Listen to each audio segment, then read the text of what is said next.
여러분 반갑습니다. 제가 일신교회는 처음 온 것은 아닙니다. 벌써 몇 년 전에 와서 오후 예배 때 말씀을 전한 적이 있어요. 기억 못 하시죠? 신문구 감독님 계셨을 때에 오후에 와서 전도에 대한 이야기를 나누었던 기억이 납니다. 그때는 이 앞재단이 이렇게 안 생겼었는데 목사님 오시고 수리하셨던 모양이죠. 그 전에 했어요. 오늘 아마 여러분들과 같이 내 안에 계신 그리스도라고 하는 주제로 좀 말씀을 나누고 또 함께 기도하는 시간을 가졌으면 좋겠습니다. 저는 상곡교회 가기 전에 용두동 교회에서 사역을 했었어요. 그리고 저는 전도에 대해서 하나님께서 많은 은사를 주셔서 지금도 이제 저희 교회는 전도 많이 하고 있고 그리고 새가족들이 많이 들어오고 있어요. 요즘에 회심 전도가 안 된다고 그러는데 저희 교회는 1년에 한 100명에서 120명 새가족이 들어오는데 반 정도는 처음 예수 믿는 사람들이에요. 별로 놀라지 않죠? 예수님을 처음으로 구주로 고백하고 예수님이라는 분을 처음 이렇게 만나는 그런 사람들이 많아요. 그래서 우리 교회는 그런 구원의 이야기, 예수 믿고 변화된 이야기들, 이런 이야기들이 참 많습니다. 저는 이제 그런 전도를 하면서 구원의 역사들을 많이 경험하기 때문에 오래된 그런 교회 전도가 되지 않는 그런 이제 침체된 영적 분위기에 있는 교회하고는 좀 다르게 저희 교회는 요즘에 많이 젊어지고 있습니다. 얼마나 감사한지 모르겠어요. 오늘 하나님께서 우리에게 주시는 은혜들이 크게 마실 줄 믿습니다. 우리 헌금들을 많이 하셨는데 제가 이름을 호명을 하지 않겠습니다. 그냥 위에서 기도하고 그리고 말씀을 나누도록 하겠습니다. 기도하십시다. 하나님께서 일신교회를 참 사랑하셔서 우리 윤동교 목사님 이렇게 보내주시고 귀한 교회로 굳게 세워지도록 도와주셔서 너무 감사합니다. 하나님 좋은 목사님 보내주셔서 교회를 잘 세워나가도록 하셨는데 하나님께서 우리 윤동교 목사님에게 더 큰 능력과 은혜를 부어주셔서 우리 목사님을 통하여서 일신교회가 하나님의 부흥을 경험하게 하시고 교회가 든든하게 서나가도록 도와주옵소서. 하나님 일신교회에 세우신 장로님들을 축복해 주옵소서. 목사님과 함께 교회를 위해 눈물로 기도하고 그리고 우리 목사님 주변에 세워진 좋은 동력자가 되어서 교회를 잘 세워나갈 수 있도록 도와주옵소서. 일신교회 성도들을 하나님 축복해 주셔서 좋은 목사님과 더불어 하나님의 은혜를 풍성하게 누릴 수 있도록 하나님 복 내려 주시기를 원합니다. 특별히 오늘 1일 부흥회, 1일 성령 집회 이렇게 모였습니다. 하나님 오늘 우리에게 주실 은혜를 기대하면서 또 많은 분들이 하나님 앞에 귀중한 예물을 드립니다. 이 예물을 준비할 때에 믿음으로 이 예물을 드린 것을 주님 아실 줄 압니다. 아버지, 예물 드린 사람들 한 사람 한 사람 기억하시고 저들의 간절한 기도를 아시는 주님, 오늘 응답해 주옵소서. 저들의 마음속에 풍족한 은혜로 채워 주옵소서. 저들의 삶에 필요한 것들 하나님이 채워주실 줄 믿습니다. 이 시간에 우리가 하나님의 말씀에 귀를 기울입니다. 성령님 오셔서 우리의 마음에 빛을 비춰주시고 살아있고 운동력 있는 말씀을 통해 우리의 심령을 깨우쳐 주옵소서. 주님을 기대합니다. 예수 그리스도의 이름으로 기도하옵나이다. 아멘. 오늘 저는 여러분들과 함께 내 안에 사시는 그리스도라는 주제로 말씀을 나누기를 원합니다. 여러분 우리가 성경을 보면 구약에서 하나님에 대해서 이야기할 때 구약의 성도들은, 이스라엘 자손들은 하나님을 어떻게 생각했을까? 사실은 이스라엘 자손들이 하나님 앞에 예배하기 위해 성전에 올라가고 또 열심히 이렇게 여러 가지 제사를 드렸지만, 이스라엘 자손들에게 있어서 하나님은 늘 저 지성소 안, 휘장 너머에 계시는 하나님, 저 멀리 계시는, 저 휘장 너머에 계시는 하나님, 우리가 함부로 만날 수 없고 저 멀리 계시는 하나님, 이게 구약 이스라엘 자손들이 가지고 있었던 하나님 개념이에요. 성소 안, 지성소 안에 휘장 너머에 계시는 Beyond us, 저 너머에 계시는 하나님, 이게 이제 구약에서 이스라엘 자손들이 느끼는 하나님 개념이죠. 주일날 예배 드릴 때에 이렇게 장로님들 대표 기도를 시켜보면 어떤 장로님은 이렇게 기도해요. 높고 높은 보좌 위에서 낮고 천한 우리 인생을 굽어 살피시는 거룩하신 하나님, 이렇게 기도하시는 장로님들이 계셔요. 그런 장로님들은 구약으로 보내야 돼요. 그게 다 구약적인 개념이에요. 하나님의 개념이 구약에서 이스라엘 백성들이 생각했던 하나님 개념이에요. 근데 우리가 신약 성경을 딱 펼치면, 신약 성경 첫 페이지 마태복음 1장 딱 펼치면 하나님에 대한 개념이 혁명적으로 바뀌게 돼요. 저 멀리 휘장 너머, 저 너머에 계시던 그 하나님이 우리 인간들과 함께하기 위해서, 우리와 함께하기 위해서, with us, 우리와 함께하기 위해서 몸을 입고 이 땅에 오셨다. 이게 마태복음 1장의 선언이에요. 여러분, 몸을 입고 이 땅에 오신 하나님, 우리와 함께하기 위해서 이 땅에 오신 하나님, 그분이 누구시죠? 잘 알고 계시죠? 예수님이에요. 그래서 예수님의 다른 이름이 뭔지 아시죠? 예수님의 다른 이름이 뭐예요? 마태복음 1장에 보면 예수님의 다른 이름은 임마누엘이에요. 임마누엘 무슨 뜻이에요? 하나님이 우리와 함께 계시다. 다르게 표현하면 우리와 함께 계시는 하나님, 우리 옆에서 우리의 친구가 되어주고 우리의 삶의 답이 되어주고 우리의 삶을 이끌기 위해서 몸을 입고 우리 가까이 오셔서 우리 곁에 우리와 함께 계시는 하나님, with us 하시는 하나님, 이게 예수님이에요. 예수님. 그런데 이 예수님이요, 성천하시기 전에 우리에게 아주 기가 막힌 약속을 하셨어요. 예수님이 뭐라고 말씀하셨는가 하면, 내가 성천하면, 십자가에 죽고 부활하고 성천하면, 내가 가면 뭐라 그랬죠? 또 다른 보혜사를 너희에게 주사 영원토록 너희와 함께 있게 하시리니, 또 다른 보혜사를 너희에게 주사, 이렇게 말씀하셨어요. 예수님이 가면 누가 오신다는 말이죠?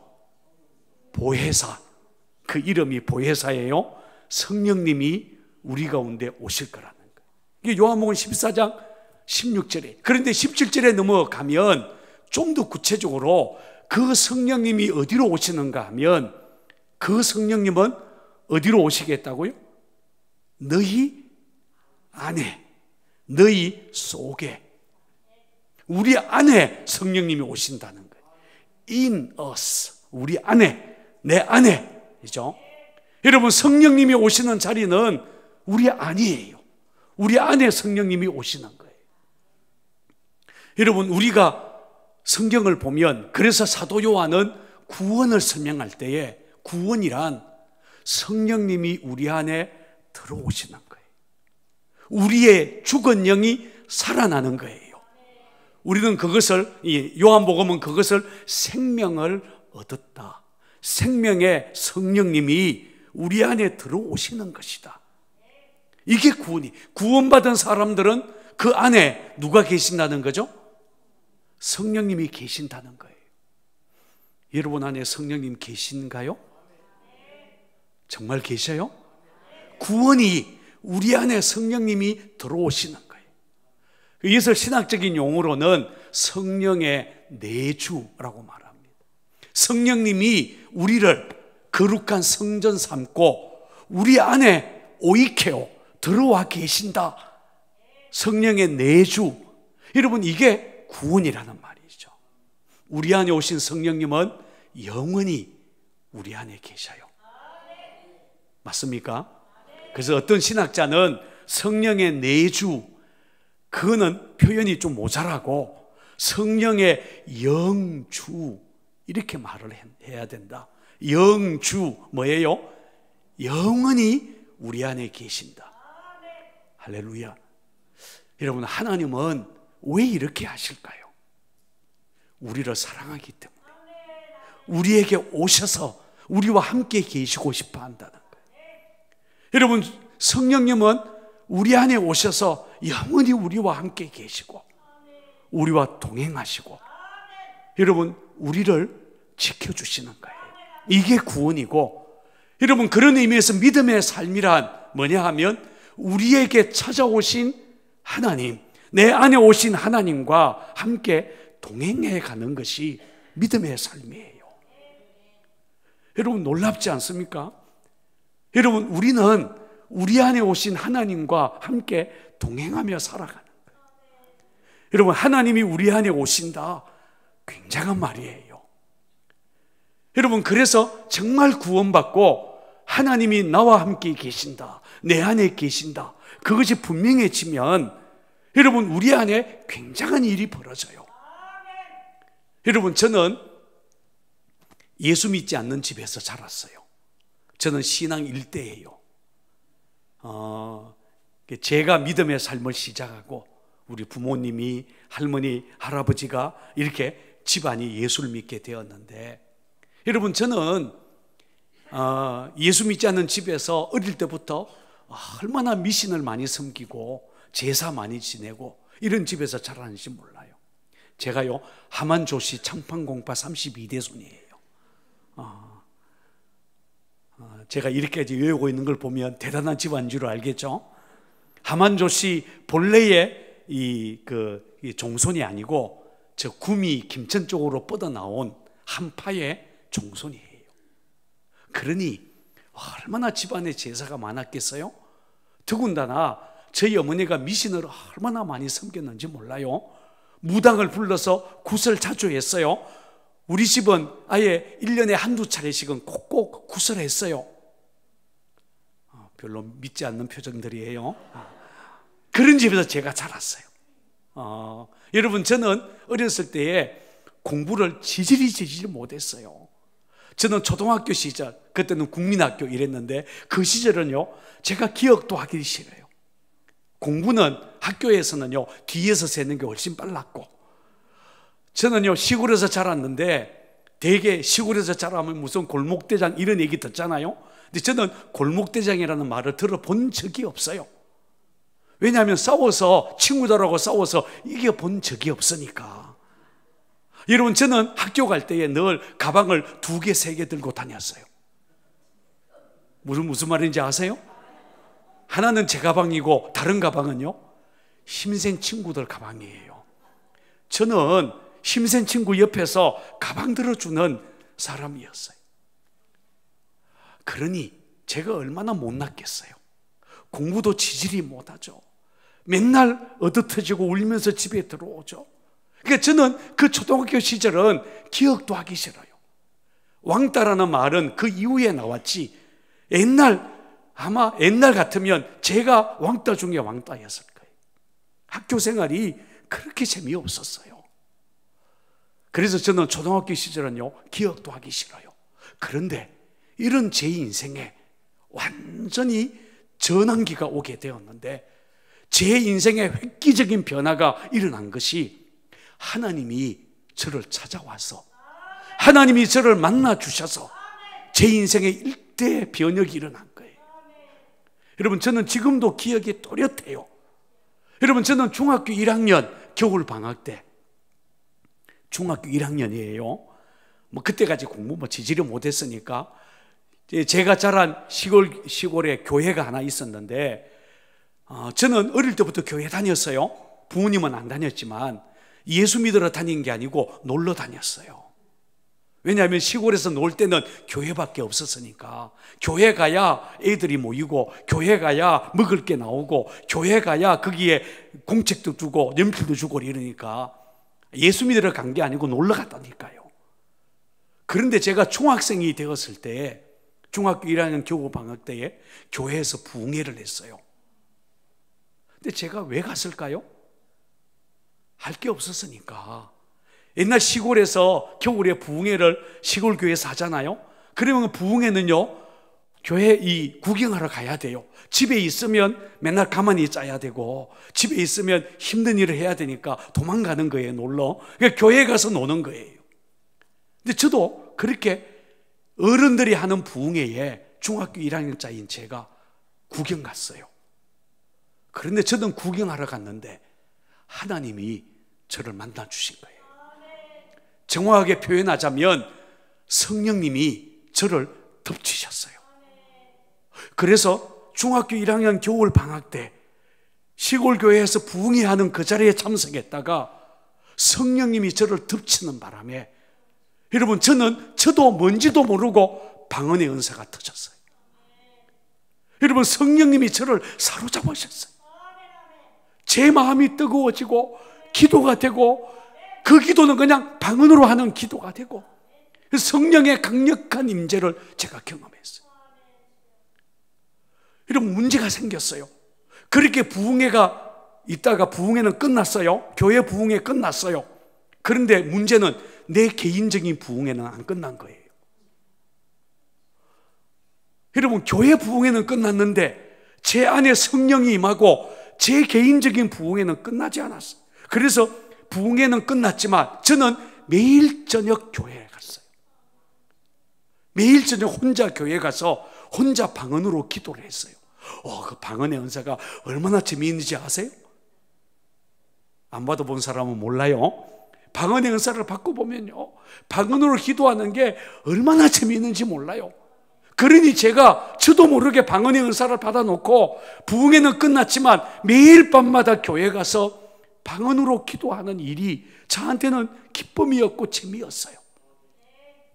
그러면서 교회 가서 방언으로 기도하다가 성경을 읽기 시작했는데 하나님이요, 지혜를 주셔서 성경 말씀이 이해가 되기 시작했어요. 여러분, 저는 그때 창세기부터 요한계시록까지 그 시절에 성경을 읽기 시작했어요. 그런데 하나님이 제 안에 들어오고 성령님이 제 안에 들어오고 난 다음에, 여러분, 제가 방언의 은사만 받은 게 아니라 제 인생에 일대 변혁이 일어났는데, 중학교 2학년 올라가고 난 다음에 하나님의 성령이 제 안에 들어오시니까 하나님이 저에게 지혜를 주셨어요. 지금도 잊을 수 없는 게요, 중학교 2학년 5월 첫 주 중간고사라는 거 아세요? 제 어렸을 때 중간고사를 쳤어요. 그런데 중간고사 시험을 치는데 시험지 받고 이름 적고 기도하고 시험 문제를 푸는데, 아니, 여러분, 시험지 안에 답이 다 보이는 거예요. 교과서 몇째 줄, 몇 페이지 몇째 줄에 있는 것이요, 답이요, 시험지에 다 보였어요. 별로 놀라지 않죠? 제가 이 간증을 하니까 옛날에 원종수 권사님이라는 분이 있는데 그분도 그런 간증을 했대요. 저도 동일한 경험이에요. 그래서요, 시험을 쳤어요. 죄송해요. 그리고 난 다음에 제가요, 전교 1등을 했어요. 시골 학교예요. 요즘 같은 그런 공부하는 분위기는 아니에요. 옛날 시골에서는 다 공부 안 할 때예요. 집에 가면 다 농사 짓고 소먹이고 꼴 베고 이래야 될 시기니까 너무 1등 했다는 말에 의미를 둘 필요는 없어요. 그러나 어쨌든 제가요, 전교 1등을 했어요. 거의 다 100점을 맞은 거예요. 너무 성적이 좋으니까, 그때는 사립중학교였는데 저한테요, 학교에서 장학금을 줬어요. 졸업할 때까지 학비 안 내도 된다. 그 학비에 해당하는 장학금을요 줬어요. 그냥 준 게 아니라 아침 조회 시간에 수백 명의 아이들이 쫙 운동장에 서 있는데 저를 불러내어서 장학금을 줬어요. 그런데 저만 초대한 게 아니라, 저만 불러낸 게 아니라 저희 부모님을 초대했어요. 그래서 부모님이 와서 서 있는 자리에서 제가요 전교 1등 했다고 장학금을 받았어요. 그때 돈으로 5만 원. 굉장한 돈이에요. 그런데 제가 장학금을 받는 그날 거기 왔던 하만조씨 집안 맏며느리인 저희 어머니가 충격을 받았어요. 저희 어머니가 충격을 받았어요. 그래서 하만조씨 집안의 맏며느리인 저희 어머니가 예수 믿기 시작했어요. 그때부터 시작해가지고 저희 집안에 역사가 나타나기 시작합니다. 가족들이요 한 명 한 명 예수 믿기 시작했어요. 여러분, 하나님이 기가 막히게 역사하기 시작합니다. 여러분, 제가 그렇게 우리 집이 그렇게 미신 섬기고 제사 많이 하고 이럴 때에요 우리 집은요 망해갔어요. 여러분, 시골에서요 하만조씨 그 종손 집안이었기 때문에 재산이 많았어요. 그런데 제 어릴 때의 기억으로는 미신 섬기고 그렇게 제사 지내고 했을 때에 집안이 망해가는데 기가 막힌 거예요. 어느 해에 논이 한 기퉁이가 없어져 버리고 어느 지역에 큰 논이요 없어지는 거예요. 처음에는 제 어릴 때의 기록은 일꾼들이 집안에서 일하는 일꾼이요 2명이 됐는데 나중에는요 일꾼도 없어지고 집이 가난해지기 시작합니다. 망해가기 시작합니다. 그런데 제가 성령을 받고 우리 집에 예수를 믿기 시작하면서 하나님이요 다시 우리 집을 회복시켜 주기 시작했어요. 여러분, 저는요 어렸을 때에 하나님이 함께한다, 하나님이 우리에게 오셨다, 이게요 보통 말이 아니라는 것을 알아요. 제 인생만 바뀌어진 게 아니라 우리 집이요 완전히 바뀌어졌어요. 그렇게 예수 믿는 것을 핍박했던 할아버지가 예수 믿고 구원받고 돌아가시고, 그 할아버지가 기독교식으로 장례식을 치르면서 온 집안이 예수 믿기 시작하고, 여러분, 우리 집에 일어난 하나님의 역사는요 간증하려면 너무너무 많아요. 하나님이 오시면 모든 것이 바뀌어지게 되는 거예요. 구원이라는 것이요 굉장해요. 여러분, 하나님이 우리 가운데 오셨다는 거예요. 내 안에 오셨다는 거예요. 이것은요 보통 일이 아니에요. 그런데 문제는 우리가 다 구원받았잖아요. 성령님이 우리 안에 계시잖아요. 아멘은 하지만 목소리는 굉장히 자신이 없어요. 하나님이 우리와 함께 계시는데, 성령으로 우리 안에 오셨는데 왜 지금 우리에게는 하나님의 살아있는 역사가 나타나지 않을까? 이건요 미스터리예요. 사실은 이것은요 정말 미스터리예요. 여러분, 하나님이 내 안에 오셨는데 내가 변화되지 않는다? 이건 말도 안 되는 거예요. 우리 집이 예수를 믿는데 하나님이 영으로 우리 집에 들어와서 우리 가정의 주인으로 주님이 계시는데 우리 집에 맨날 문제가 생긴다. 이게요 미스터리인 거예요.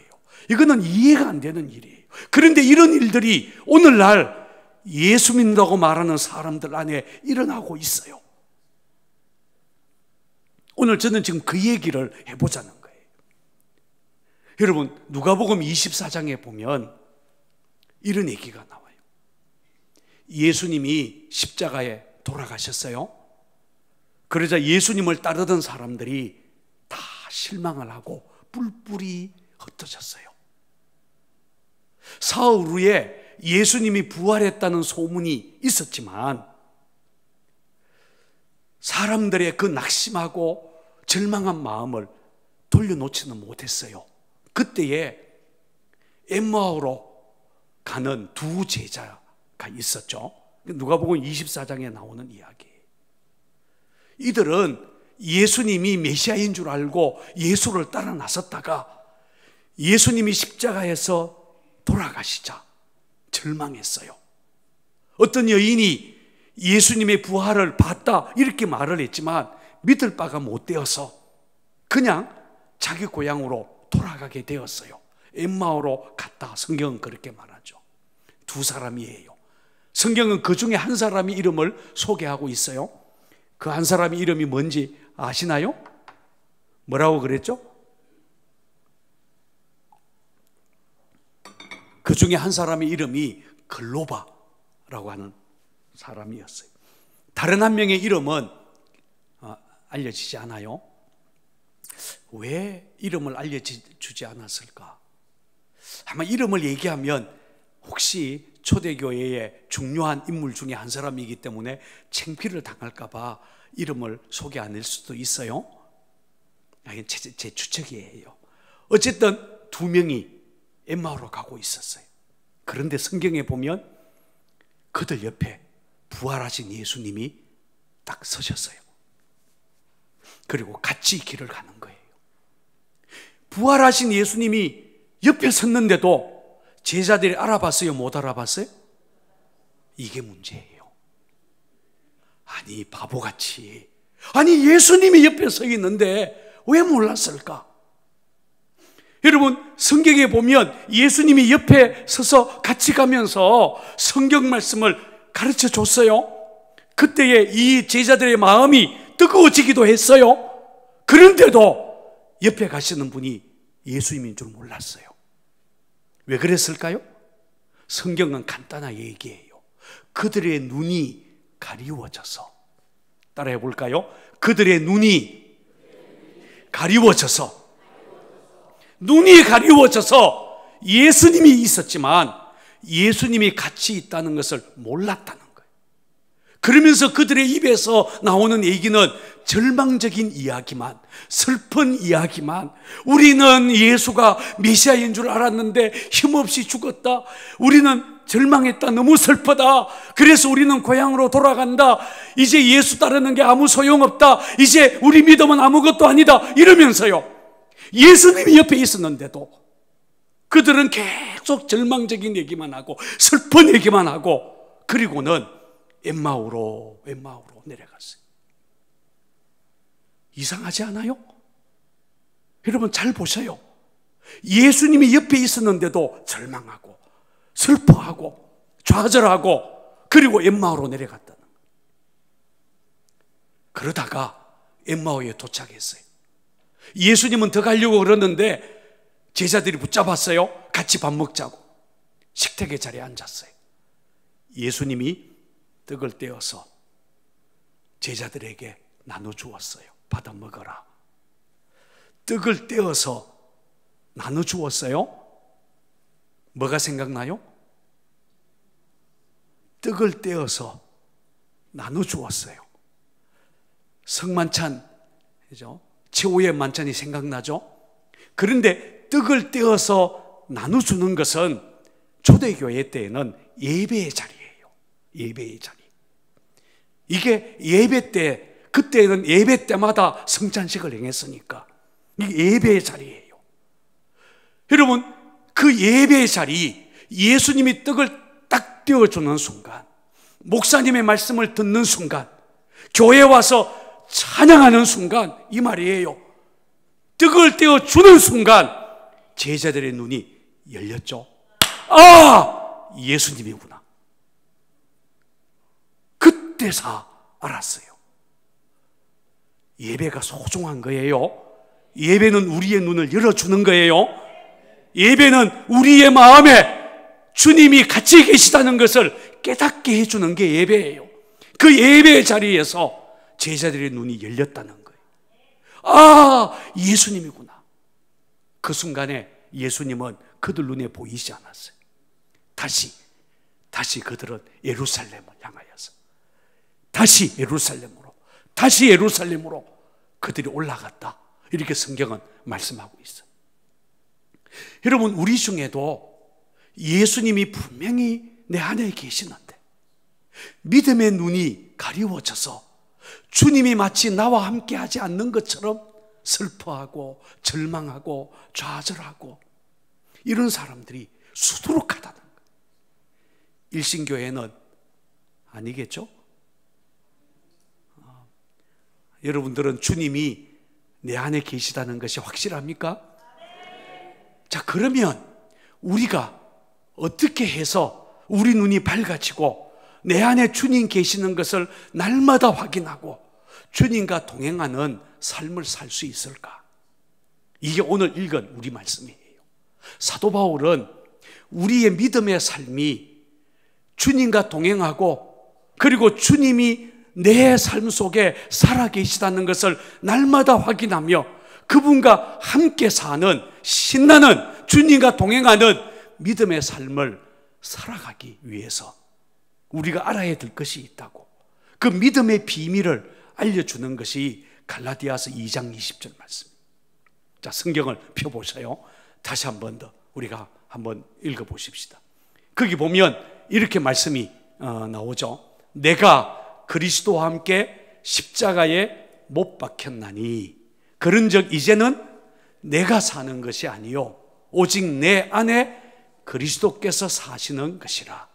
이제 내가 육체 가운데 사는 것은 나를 사랑하사 나를 위하여 자기 자신을 버리신 하나님의 아들을 믿는 믿음 안에서 사는 것이라. 이 성경 기절을 보면 이 말씀이요 두 문장으로 돼 있어요. 문장이 두 개예요. 첫째 문장, 내가 그리스도와 함께 십자가에 못 박혔다. 이제는 내가 사는 게 아니고 내 안에 누가 산다? 그리스도가 산다. 여러분, 내 안에 누가 산다고요? 그리스도가 산다. 나는 죽고 내 안에 예수님이 사는 것. 여러분, 이게 믿음의 비밀이에요. 다시 한번요. 나는 죽고 내 안에 누가 살아요? 예수님이 살아요. 구원받은 사람들 안에 주님이 살아요. 나는 죽고 내 안에 주님이 살아요. 우리는 주님의 생명으로 살아요. 맞습니까?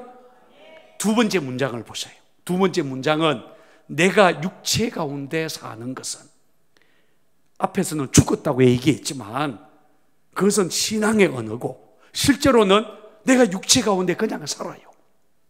그런데 육체 가운데 사는 것은 나를 사랑해서 나를 위해 자기 자신을 버리신 하나님의 아들을 믿는, 뭐라 그랬죠?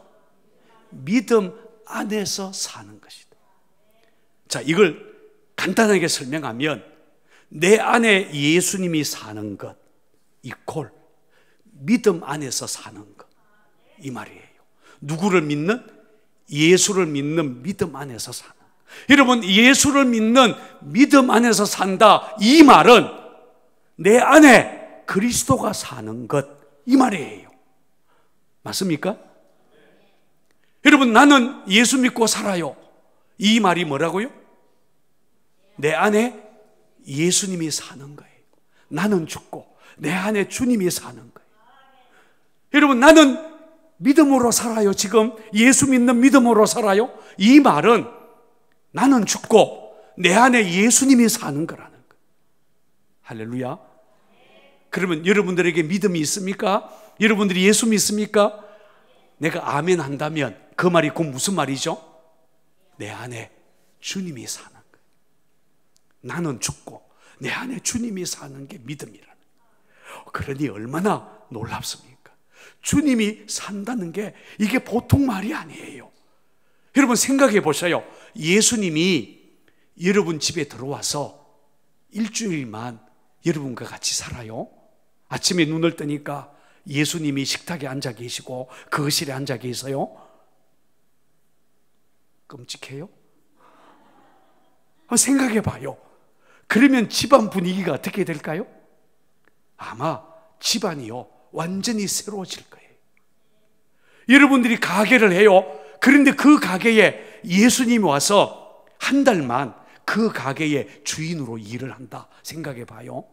나는 죽고 예수님이 가게 주인으로 지금 일하고 계셔요. 그 가게에 어떤 일이 벌어질까요? 빚진 거 다 갚아주지 않겠어요? 별로 이게 실제로 안 느껴지는가 봐요. 이거는요, 굉장한 말이에요. 갈라디아서 2장 20절은 그야말로 한 사람의 인생의 혁명적인 말이에요. 믿음이 어떤 것인지, 예수 믿고 사는 것이 얼마나 위대한 것인지를 우리에게 말해주는 거예요. 그런데 우리의 문제는 뭐냐 하면 꼭 엠마오로 가는 두 제자처럼 내 안에 주님이 계시는데 그게 느껴지지가 않아. 그게 안 느껴지는 거예요. 예수님이 나와 함께 계시다는 것이 손으로 만지는 것처럼 분명했으면 좋겠는데 분명하지 않는 거예요. 이게 문제예요. 왜 손으로 느끼는 것처럼 분명한 사실이 되지 못할까? 내 눈으로 보는 것처럼 예수님이 분명하게 내 안에 계시는 것이 보인다면 좋겠는데 이게 안 되는 거예요. 왜 그럴까라는 거예요. 여러분, 엠마오로 가던 두 제자처럼 우리의 영혼이 어두워지고 우리의 마음속에 내 안에 계시는 주님을 느끼지 못하는 사람들이 너무너무 많다는 거예요. 알고 보면 우리의 믿음의 삶에 있어서 가장 큰 장애거리는 내 안에 계신 주님을 느끼지 못하도록 가로막는 큰 담과 같은 것이 있는데 그게 바로요, 내 자아예요. 성경은 나는 죽고 예수님이 산다 이렇게 말하는데 예수님이 사는 것이 느껴지지 않는 이유는 내가 죽고 내가 십자가에 못 박히고 이게 안 되는 거예요. 한번 따라해 볼까요? 내가 그리스도와 함께 십자가에 못 박혔나니. 아니, 그냥 성경만 읽지 말고 내가 그리스도와 함께 십자가에 못 박혔다. 사실인가요? 아니, 아멘 좀 해요. 이게 안 되는 거예요. 이게 내가 십자가에 못 박혔다 이 말은 내가 죽었다는 말이거든. 그래야 내 안에 예수님이 사는 게 분명한데 내가 십자가에 못 박혔다 이게 실제가 아닌 거예요. 나는 시퍼렇게 살아있는 거예요. 그러니까 예수님이 내 안에 살 수가 없는 거예요. 우리 교회에 제자훈련을 해요. 제자훈련 일반 과정이 있고 사역자 과정이 있어요. 제자훈련 일반 과정의 교재가 예수님의 사람이에요. 근데 예수님의 사람이라고 하는 제자훈련의 교재에 이런 질문이 나와요. 어떤 질문인가 하면 이런 질문이에요. 예수님하고 당신하고 싸우면 누가 이기십니까? 대답을 해봐요. 예수님하고 여러분하고 싸우면 누가 이기죠? 답을 좀 해봐요. 누가 이겨요? 정답은 뭐가 돼야 돼요? 예수님이 이기십니다. 나는 죽었고 예수님이 삽니다. 이래야 되잖아요. 근데 실제로는요, 맨날 내가 이겨요. 예수님은 나한테 꼼짝 못해. 예수님은 내 안에 들어와 계신다고 그러는데 예수님은 나한테 아무 말도 못해요. 왜냐하면 내가 짜증을 너무 잘 내거든. 예수님이 우리 보고 기도시키려면 우리가 기도해요? 경상도 말로 예수님이 시급해요. 우리가요 얼마나 고집이 센지 몰라요. 예수님이 나를 위해서 아무것도 해줄 수 없어요. 왜냐하면 내가 너무 강하니까. 내 자아가 너무 강하니까. 이 교재에 보면 질문이 하나 더 나와요. 하나 더 나오는데 남자들은 대답하지 마세요. 여자들에게 묻는 질문이에요. 이런 질문이에요. 자매들이요, 만약에 예수님이 당신의 신랑이라면 행복하시겠습니까? 대답을 좀 해봐요. 우리 자매들만. 예수님이 여러분 신랑이라면 행복하시겠어요? 아멘이라고 그랬어요. 그렇게 되기를 바라요. 근데 실제로 한번 생각해 봐요. 예수님이 여러분 신랑이에요. 그런데 월급날이 되었는데 월급 안 가져와. 어떻게 했어요? 이랬더니요, 가난한 사람이 있어서 줬대. 그러면 아멘, 할렐루야 이러겠어요?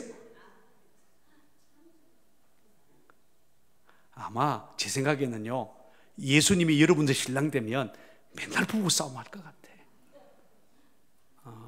예수님이 살아가는 방식하고 맞지가 않아.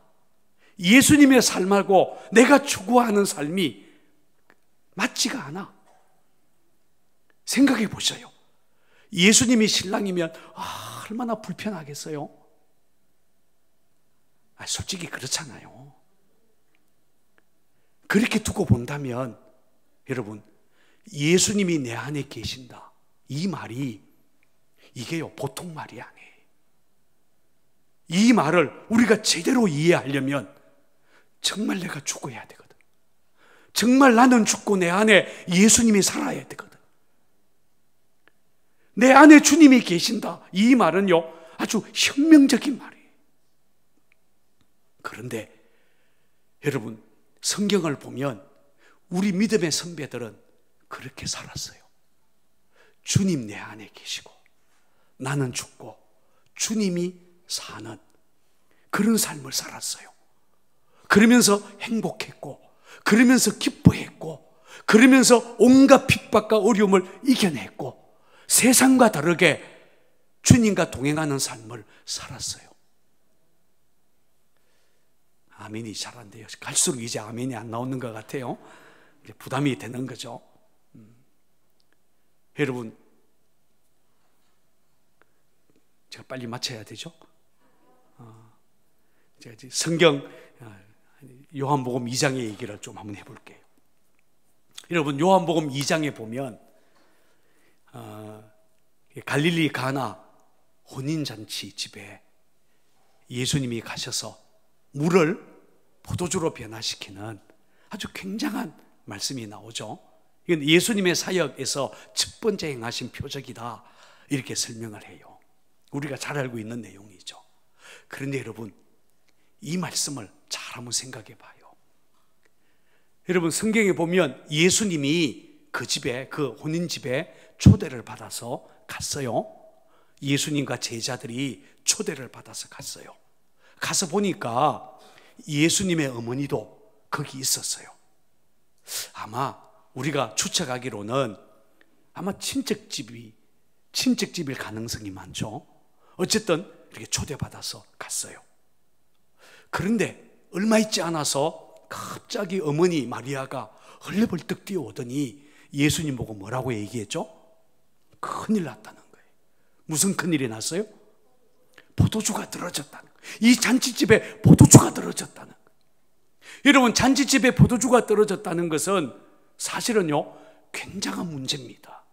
이 말을 다르게 표현하면 잔치가 끝날 위기라는 말이에요. 원래 잔치집에는 포도주가 풍성해야 돼요. 음식이 풍성해야 되죠. 손님은 불렀는데 포도주가 없고 음식이 없으면 그게 문제잖아요. 잔치가 계속될 수 없다는 거예요. 그런데 우리 인생에는 잔치가 계속될 수 없는 것처럼 인생에 문제가 생길 수 있어요. 그렇잖아요. 어느 날 병원에 갔더니 암이라는 진단을 받았어요. 여러분, 인생의 기쁨, 잔치가 끝날 위기잖아요. 여러분, 암 진단을 받고 암 수술을 하면 이제는요 다 달라져야 돼요. 옛날에 하던 거 다 못해요. 이제는 암을 치료하는 것밖에는 할 수가 없어요. 이게 삶이라는 게 그런 위기를 당하면 달라지게 되죠. 어떤 사람은요 행복해지고 싶어가지고 결혼했는데 결혼하고 난 다음에 어느 날 이혼해야 되겠다는 거예요. 이혼의 위기를 맞이해서 포도주가 떨어지는 잔치집과 같은 상황이에요. 이거는요 보통 문제가 아니에요. 사업을 시작했는데 부도가 났다는 거예요. 포도주가 떨어진 집과 같은 상황이에요. 문제가 생겼다는 거예요. 자, 그런데 여러분, 이 성경을 세밀하게 보면 중요한 것을 하나 알 수 있는데, 이런 포도주가 떨어지는 문제, 인생의 위기, 삶의 위기가 언제 왔느냐라는 거예요. 언제 이 위기가 왔죠? 예수님이 그 집에 들어왔어요. 예수님이 그 집에 있었는데도 그런 위기가 찾아왔어요. 이게 문제예요. 만약에 생각을 해보세요. 만약에 어떤 사람이 암에 걸렸어요. 예수를 아직 안 믿어요. 그러면 우리가 가서 전도하잖아요. 예수 믿으세요. 예수님은 우리의 질병을 치료하시는 분이에요. 예수 믿으면 하나님이 당신의 병을 고쳐줄 거예요. 이렇게 우리가 전도하잖아요. 그러면 그분이 와서 예수 믿고 기도했는데 암이 나았다. 할렐루야죠. 과연 하나님이 살아계시고 예수님은 그리스도요, 이렇게 말할 수 있잖아요. 그런데 요한복음 2장의 상황은 아니에요. 이미 예수님이 그 집에 들어왔다는 거예요. 예수 믿는다는 거예요. 예수 믿는데 암에 걸리고, 예수 잘 믿는 집사가 이혼하겠다, 예수 잘 믿는 장로님이 부도가 나고, 이런 얘기예요. 예수님이 내 안에 들어오셨는데도, 나와 함께 계시는데도 문제가 생겼다. 요즘에 우리들 얘기해요. 그러면 왜 이렇게 되었을까? 예수님이 우리 인생의 해답이 아닌가요? 예수님이 우리를 위해 아무것도 해줄 수 없을까요? 그런데도 우리 인생에 문제가 생기는 거예요. 왜 이랬을까? 간단해요. 예수님이 그 집에 들어오기는 들어왔지만 예수님이 그 잔치집에 어떤 신분으로 와 계시죠? 초대받아서 온 손님이에요. 손님으로 와 계신다는 거예요. 여러분, 이게 문제예요. 예수님이 그 집에 들어오기는 들어왔지만 손님으로 들어왔어요. 여러분, 손님이라는 말은 굉장히 중요한 모티브가 돼요. 여러분, 생각해 보세요. 손님은 아무것도 할 수 없어요. 주인이 해주는 대로 그냥 하면 돼요. 음식 주면 먹으면 되고, 그리고 빨리 먹고 그냥 빨리 떠나야 돼요. 손님이 오래 있으면 안 돼요. 손님은 아무것도 할 수 없어요. 여러분, 저희 형제가 5남매예요. 제일 위에가 큰 누님인데, 지금 큰 누님은 미국에서 사셔요. 일찍이 미국으로 이민 가셔서 LA 근교에서 지금 살아가요. 사우전 옥슨이라고 하는 지역에서 세탁소를 하고 돈 많이 벌었어요. 미국에서 아파트에서 사고 잘 살아요. 그런데 저는 큰 누님을 참 좋아했어요. 왜냐하면 시골에서 자랄 때에 부모님들은 덜에 나가서 일만 하고 아이들끼리 자랐잖아요. 그래서 제 큰 누님이 저를 업어서 키웠대요. 그래서 저는 큰 누님 이러면 너무 마음이 좋아요. 어느 날 전화가 왔어요. 한국에 잠깐 들어오는데 우리 집에 좀 머물겠다는 거예요. 전화를 했어요, 미국에서. 그래서 제가요, 웰컴 이랬어요. 제가 공항까지 나가서 큰 누님과 자영과 조카들을 다 모시고 우리 집으로 왔어요. 우리 집에 온 첫날 밤에 잠을 안 잤어요. 옛날 얘기하느라고. 옛날에 우리가 이랬지, 동네에 누가 있고 누가 듣고 막 이런 얘기하느라고 밤을 새웠어요. 너무 좋은 거예요. 여러분, 큰 누님이 집에 와 계시니까 얼마나 제 마음이 좋았는지 몰라요. 그런데요, 하루 가고 이틀 가고 일주일이 되었어요. 근데 속에서요, 왜 안 가시지? 이런 마음이 생겼어요. 왜냐면 우리 형제가 5남매니까 우리 집만 말고 아직 갈 데가 3집이나 남아 있어요. 이 3집들이 다 잘 살아요. 아무 데나 가면 돼요. 그런데 우리 집만 있잖아요. 제가 슬슬 짜증이 나기 시작했어요.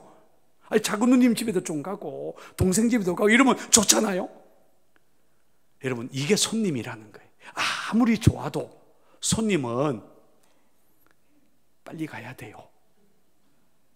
손님은 엉덩이가 무거우면 나중에 눈총을 받게 돼 있어요. 여러분, 손님이 바로 그런 존재예요. 여러분, 제가 제천제일교회에서 목회를 했었어요. 제가 제천제일교회 100주년 기념교회를 짓고 그리고 제가 서울로 왔습니다만, 제가 제천제일교회에 부임했을 때 제가 그 부임 신방을 우리 교인들 한 집도 빼지 않고 그냥 다 내가 부임 신방을 하겠다, 이렇게 선포를 했어요. 그러면서 제가 한 집 한 집 신방을 했어요. 부목사님들이 4명이 있었는데 부목사님들 보고 하지 마라 그러고 제 혼자 이렇게 모든 교인들 집을요 신방을 했어요. 얼마가 걸렸는가 하면 2년 반이 걸렸어요. 부임하고 2년 반 동안 부인 신방을 했어요. 교인들이 좀 많았기 때문에. 그런데 제가 신방한다 그러니까 교인들이요 너무 좋아했어요. 담임 목사님 신방 기념으로 커튼을 다 새로 바꿨대요. 담임 목사님 신방 날짜에 맞추어서 어느 장로님은요 집안의 모든 가구를 개비했대요. 그렇게 좋아하는 거예요. 제가요 어느 권사님 집에 신방을 갔어요. 대문을 열고 마당을 지나서 현관으로 들어갔는데 대문을 열고 그 집에 딱 들어갔는데 아니 현관 앞에 현수막이 걸려 있어요. 축환영 담임 목사님 신방. 윤동기 목사님 그런 신방 해보셨어요? 현수막을 내걸고 축환영한데 담임 목사님 신방이요 너무 좋다. 더 기가 막힌 것은요 대문에서부터 현관까지 마당을 가로질러서 양쪽에요 화분을 수십 개를 쫙 갖다 놨어요. 제가요 꽃길을 따라서 들어갔다니까요. 더 놀라운 것은 이 권사님 네 분이요 한복을 곱게 갈아입고 현관문 앞에 서서 저를 향해 큰 인사를 큰 절을 하면서 어서 오세요 이러면서 저를 반겨주었어요. 기가 막히죠. 제가요 그렇게 신방을 했어요. 그런데 신방을 해봤자 길어야 40분이에요. 그렇죠? 잠깐 신방을 해요. 그런데 그런 집에 제가 들어가도 저는요 아무데나 앉으면 안 돼요. 제가 들어가가지고 그냥 거실에 아무데나 앉으면 주인이 안절부절 못해요. 그 자리가 아닌데 담임 목사님 앉아야 될 자리는 요 자리라는 거예요. 여기 와서 앉으라는 거예요. 제가 다른 데 앉으면요 이 주인이 싫어해요. 그러니까 그 자리에 앉아야 돼요. 앉아서요 찬송 부르고 기도하고 설교하고 기도하고 예배 마치고 나면 음식이 나오잖아요. 그럼 음식은 무조건 다 먹어야 돼요. 안 먹으면 삐지잖아요. 제가 좋아하는 것하고 아무 상관없어요. 주인이 주는 대로 먹어야 되는 거예요. 그래서 어느 날은요 계란을 20개나 먹었어요. 계란 20개 드셔보셨어요? 막 입에서요 냄새가 나는 거 감당을 못해. 아니 미치겠는 거예요. 그래도요 먹어야 돼. 주인이 시키는 대로 해야 되는 거예요. 여러분 예배를 딱 마치고 나면 일어나서 곧바로 나와야 돼요. 아무리 현수막 걸어놓고 축환영 이렇게 환영을 받았어도 안방에 들어가면 안 돼요. 더군다나 장롱문을 열었다 이러면 난리가 나요. 장롱 속에다 다 처박아 놨잖아요.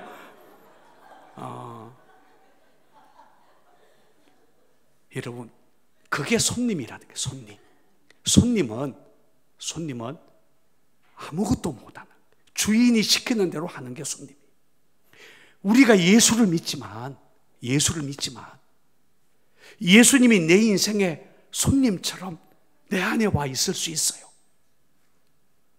그런데 원래 우리는 손님 대접은 잘하잖아요. 나는 못 먹어도 손님은 대접하죠. 우리가 손님 대접하듯이 우리는 하나님을 위해서 헌신하고 봉사하고 교회를 위해서 섬기는 일 얼마나 열심히 하는지 몰라요. 우리가 깜빡 속아요. 교회에서 열심히 일하는 걸 보면 저 사람이 믿음이 좋은 줄 속아요. 그런데 아니에요. 열심히 일해도 예수님을 손님으로 대접하는 사람들이 얼마나 많은지 몰라요. 주일날 교회에 와서요 얼마나 열심히 주님을 위해 섬겨요. 손님을 대접하듯이 우리는 온 힘을 다해서 주님을 위해서 헌신하고 봉사하잖아요. 아침 일찍에 나와서요 누구보다도 먼저 나와서 교회를 위해서 열심히 섬겨요. 손님을 대접하듯이 우리는 그렇게 믿음의 삶을 살아요. 그래서 주일날 아침부터 나와가지고 찬양대도 하고 교사도 하고 그냥 교회 청소도 하고 막 남성교회 여성교회 모임 가지고 오후 예배까지, 열린 예배까지 다 마쳤어요. 그래서 집으로 가야 되잖아요. 이제 다 마쳤으니까. 그래서 이제 하루 주일날 모든 예배, 모든 봉사 다 끝나고 이제 성의적을 끼고 집으로 딱 가려고 교회 문을 열고 딱 나섰는데 누군가 어깨를 툭툭 치는 거예요. 얘야, 나도 같이 가야지. 딱 돌아봤더니 아니 예수님이잖아요. 예수님이 같이 가자는 거예요. 아니 그건 좀 곤란하죠. 아니 왜 예수님이 같이 가요? 아니 예수님은 그냥 교회에 계셔요. 제가 다음 주에 또 올게요. 그렇잖아요. 다음 주에 와서 또 주님을 위해서 열심히 봉사하고 주님을 섬기고 우리가 주님을 위해서 땀 흘려 수고하고 교회를 섬기는데 우리는 온 힘을 다할 수 있어요. 손님을 대접하듯이 우리는 얼마나 열심히 해요. 주님이 같이 가자 그러니까 갑자기 부담이 되는 거예요. 아니 주님이 같이 가면 곤란하잖아요. 오늘 저녁에 약속이 돼 있잖아요. 포장마차에서 한 잔 따가기로. 그런데 주님이 같이 가면 못 하잖아요. 주님이 우리 집에 같이 가면 난리 나잖아요. 아직 청소도 안 하고 아침에 일찍 그냥 왔는데. 그렇지 않아요? 주님은 그냥 교회에 계셔야 돼요. 우리를 따라 나서면 안 되잖아요? 그래, 주님 그냥 교회에 계셔요. 제가 다음 주에 또 올게요. 그런데 주님은 굳이 우리와 같이 가겠다는 거예요. 이게 얼마나 힘들어요. 마음이 얼마나 부담이 돼요. 아니 예수님은 내가 어려울 때, 내가 어려움을 당할 때에 슈퍼맨처럼 어디에선가 짠 하고 나타나서 내 어려운 문제들을 착착착착 해결해 주시고 그리고 또 사라지셔야죠. 주님은 저 교회로 사라지시고 교회에 계시고 주님을 내가 믿고 내가 주님을 따르지만 주님이 내 인생의 손님과 같은 그런 신앙생활을 우리가 해오고 있잖아요. 그러니 주님이 나를 위해서 아무것도 할 수가 없어요. 손님이니까, 내가 주인이니까. 여러분 요한복음 2장은 지금 그 얘기를 하는 거예요. 손님이신 예수님이 그 잔치집에 아무것도 하실 수가 없었어요. 마리아가 얘기할 때 예수님이요, 이 일이 나와 무슨 상관이 있습니까? 이렇게 꺼냈어요. 아직 내 때가 이르지 아니했습니다. 그런데요, 이 일이 나하고 무슨 상관이 있습니까? 라고 하는 이 부분을요, 영어 성경으로 보면 아주 재미있는 단어가 나와요. 그게 뭐냐 하면 involve라고 하는 단어가 나와요. involve. 이 일에, 잔치집에 포도주가 떨어진 이 일에 왜 나를 끌어들입니까? 이 말이에요. 그런데 여러분, 진짜 믿음은 예수님이 내 인생에, 내 삶에 인볼브 해야 돼요. 맞습니까? 예수님이 같이 계셔야 되고 예수님이 함께 있어야 되고 예수님이 해결해 줘야 돼요. 여러분, 그 다음에 보면 기가 막힌 일이 벌어지죠. 마리아가 하인들을 불러서 얘기했어요. 너희들은, 당신들은 예수님이 무슨 말씀을 하는지 그대로 하세요. 성경은요, 이어서 뭐라고 말하는가 하면 예수님이 하인들을 불렀어요. 그리고 하인들에게 저 빈 항아리에 물을 채우라 이렇게 얘기했어요. 아니, 지금 이 집은 뭐가 모자라요? 포도주가 모자라. 포도주가 떨어졌어. 그러면 당연히 뭐를 가져와야 돼요? 그런데 예수님은 포도주는커녕 뭘 채우라고요? 그런데 여러분, 하인들 중에 한 명도 아니, 이 집은 물이 아니라 포도주가 필요한데요, 이런 말을 한 사람 있어요? 없어요? 없어요. 왜 없죠? 하인들이 예수님을 뭐로 인정하기 시작하죠? 주인으로. 사실은 하인이 등장하는 이유가 예수님이 이 집에 주인의 자리에 섰다는 것을 의미하는 거예요. 예수님이 주인이 되어서 명령해요. 하인들은 그 주님의 명령에 따라서 예, 주인님 이렇게 말하기 시작했어요. 물을 채웠어요. 아구까지 채웠어요. 여러분, 굳이 아구까지 채웠다 이런 표현이 성경에 나오는 이유는 하인들이 예수님을 주인으로 인정하고 순종했다는 것을 드러내는 거예요. 그러자 예수님 뭐라 그랬죠? 이제는 이 물을 떠서 연회장에게 갖다 주어라. 하인들이 뭐라 그랬죠? 미쳤어요? 아니, 지금 포도주 가져오라 그러는데 냉수 떠가지고 가면 어떤 복면을 당하려고요? 한마디도 안 했어요. 하인들은 예수님의 말씀을 그대로 순종했어요. 왜냐하면 예수님이 누구니까? 주인이니까. 하인들은 뭐만 하면 돼요? 순종만 하면 돼요. 예, 주인님 이러면 되는 거예요. 보세요. 하인들이 물을 떠서 연회장 앞에 딱 갖다 놨어요. 그랬더니 물이 변하여 포도주가 되었다. 할렐루야. 물이 변하여 포도주가 되었어요. 그런데 성경은 말하기를 이 포도주가 어디서 났는지 아무도 몰랐어요. 연회장도 모르고 신랑도 모르고 아무도 몰랐어요. 어디에서 이런 기가 막힌 포도주가 나왔느냐 아무도 몰랐어요. 근데 성경은 설명하기를 누구는 알았더라? 물 떠온 하인들은 알더라. 기가 막힌 말이에요. 예수님을 주인으로 고백하고 예수님의 말씀에 따라서 예, 주인님 이렇게 고백하고 순종했던 하인들의 손에서, 물을 떠가는 그 손에서 기적이 일어난 거예요. 하인들의 손에서, 순종하는 그 현장에서 물이 변하여 포도주가 돼요. 놀랍지 않습니까? 예, 주인님 이렇게 하고 순종하는 가운데 기적을 경험하게 됩니다.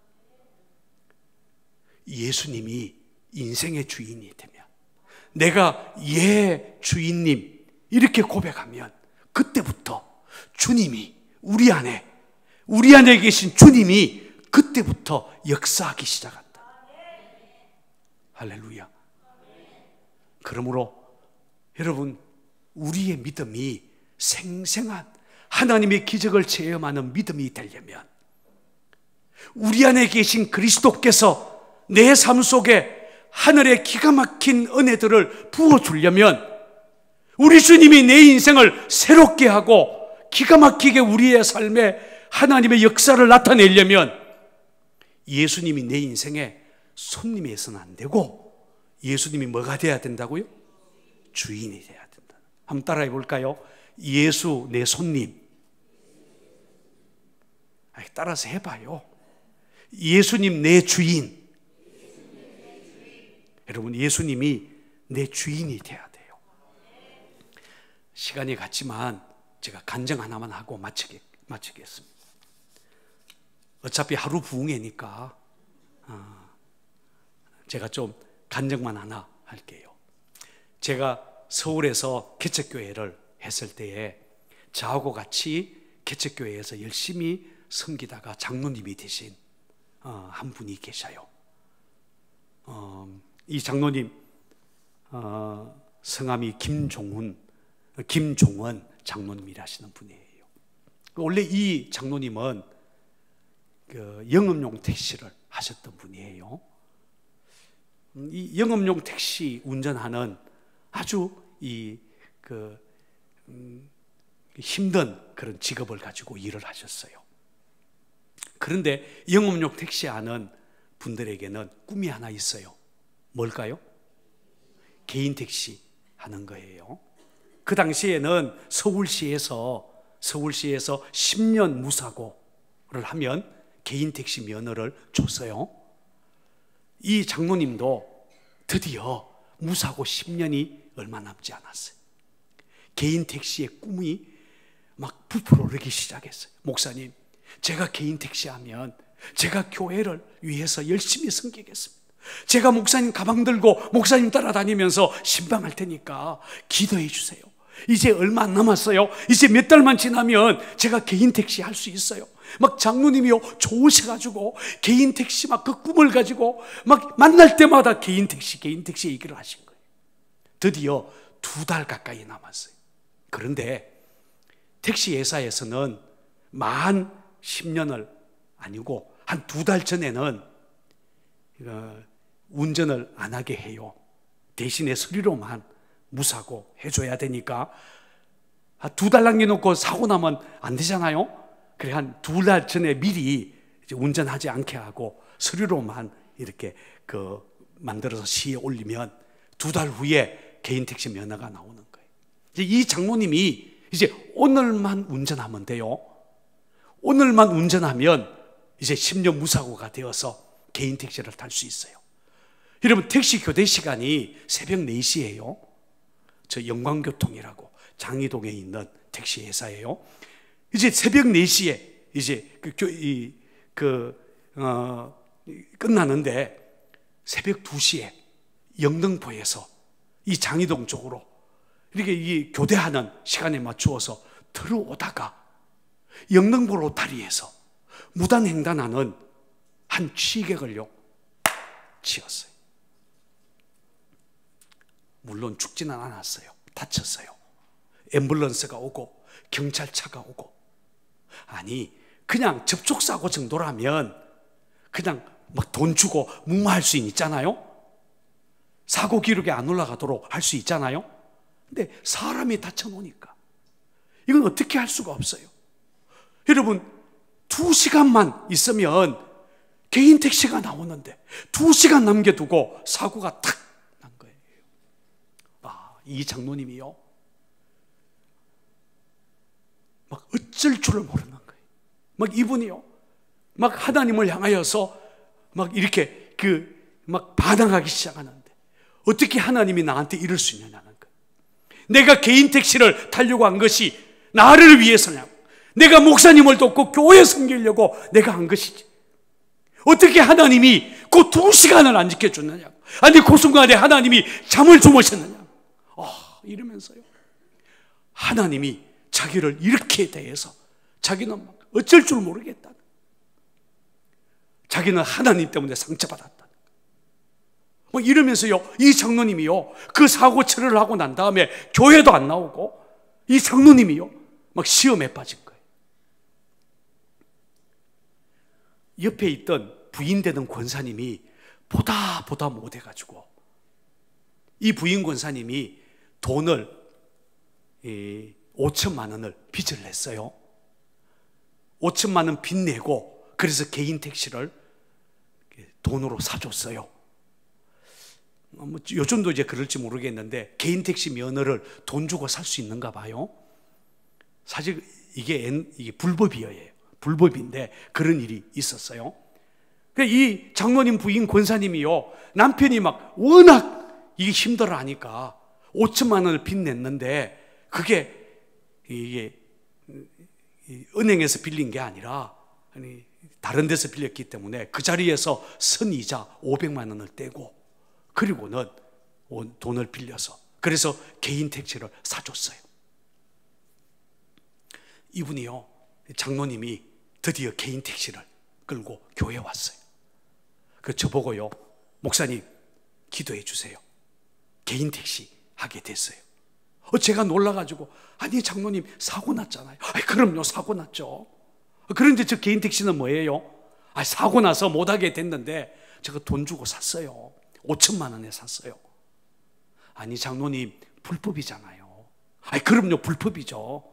그런데 서울 시내 개인 택시 70%가 다 이렇게 하는 거예요. 괜찮아요. 서울시도 알고 있지만 아무 말 안 해요. 그냥 목사님 기도만 해주세요. 제가요 아니 장로님 불법이잖아요. 다른 사람은 몰라도 장로님이 불법을 행하면 안 되죠. 장로님 돌려주세요. 아니에요. 개인 택시 돌려주세요. 장로님이요 아니 목사님이 괜찮다니까요. 서울시도 다 알고 있어서 이렇게 해도 아무 상관없어요. 괜찮아요. 목사님 기도만 해주세요. 제가요 안 돼요. 장로님 돌려주세요. 아니 이거 돌려주면 이미 500만 원 이미 선의대 다 뗐는데 못 돌려받아요. 500만 원 당장 손해보는 거예요. 500만 원 손해봐도 돌려주세요. 장로님이요 막 화를 벌컥 내는 거예요. 그러면서요 그냥 교회 사무실 문을 쾅 닫고 그냥 나가버리셨어요. 그리고 집에 가신 거예요. 그런데 아마 장로님이 집에 가서 기도했던 것 같아요. 아마 밤새워 기도했겠죠. 그 이튿날 전화가 왔어요. 목사님, 개인 택시 포기했어요. 500만 원 손해봤지만 포기했어요. 기도나 해주세요. 확실히 장로님은 장로님이에요. 이분이요, 너무너무 마음이 힘들었는데 목사님이 그렇게 말하니까 제가 주님의 말씀으로 알고 제가 예 주님 하겠습니다 이러고는요 포기한 거예요. 그러고 난 다음에 이분이요 다시는 택시 운전하고 싶지 않았대요. 대신에 이분이 뭘 했는가 하면 장의차 운전을 했어요. 뭐 장의차는 좀 보기는 그래도 안정적이었던가 봐요. 이 장례식이 나면 큰 대형 장의차 타고 가서 유족들 태우고 장례식장으로 가고 이렇게 하는 거예요. 근데 어느 날 이 장로님이요 장의차를 몰고 앞에 선도차가 있고 그리고 이제 장의차를 타고 가는데 갑자기 어떤 생각이 확 들었는가 하면 주님이 주신 생각이에요. 저 선도차 유족 이게 영정 들고 탄 그 선도차 본네트에다가 그림을 붙였으면 좋겠다. 예수 믿는 사람들은 십자가, 불교 신자들은 불상, 아무것도 안 믿는 사람들은 건조 이렇게 쓰고 천주교 신자들은 예수님의 얼굴 그리고 이러면 좋겠다. 이러고는 이 장로님이요 그날 갔다 와서 그림을 그리기 시작했어요. 그리고 4장 그렸어요. 그리고 이것을 가지고 본네트 위에다가 이렇게 표시하는, 종교를 표시하는 그것을요 만들었어요. 난리가 났어요. 이게요 불티나게 팔리기 시작했어요. 지금 장례식장에는요 다 해요. 혹시 알고 계세요? 장례식장에 가면요 본네트 위에다가 이렇게 그림 다 해요. 기독교인들의 십자가 다 하고 해요. 그걸요 이 장로님이 그린 거예요. 막 기가 막힌 일이 벌어지기 시작한. 그래서요 갑자기 이분이요 부자가 됐어요. 그것만이 아니에요. 장례 용품들에 대해서 하나님이 지혜를 주셔서 하나씩 개발해 나가기 시작하는 거예요. 여러분 여기 리본 달잖아요. 예를 들면 무슨 사위, 딸 이런 거 달잖아요. 이 장로님이 만든 거예요. 완장, 흰색 완장 이 장로님이 만든 거예요. 여러분 결관하는 거 이 장로님이요 아주 기가 막히게 만들었어요. 요즘에는요 뭘 개발하는가 하면 관을 접는 관을 개발하고 있어요. 아마 이거 대박이 될 수도 있어요. 왜냐하면 지금의 관은 큰 차에만 싣는데 개인 차에 싣도록 관을 접는 관을 개발하는 중에 있어요. 제가 그게 가능해요 이랬더니 가능하대요. 근데 하나님이요 지혜를 주어서 그냥 이렇게 상품을 만들어내면 그냥 계속 대박이 일어나는 거예요. 하나님이요 기가 막히게 이 장로님을 축복해 주기 시작하는 거예요. 지금은요 큰 건물 또 저 별내에 땅 사놓고 지금 사우나도 하고 막 지금 장로님이요 사업이요 막 여러 가지로 막 뻗어나가고 있어요. 이분이 어느 날 저를 찾아왔어요. 그리고 저한테 이런 고백을 하는 거예요. 목사님, 제가 그날 진짜 힘들었습니다.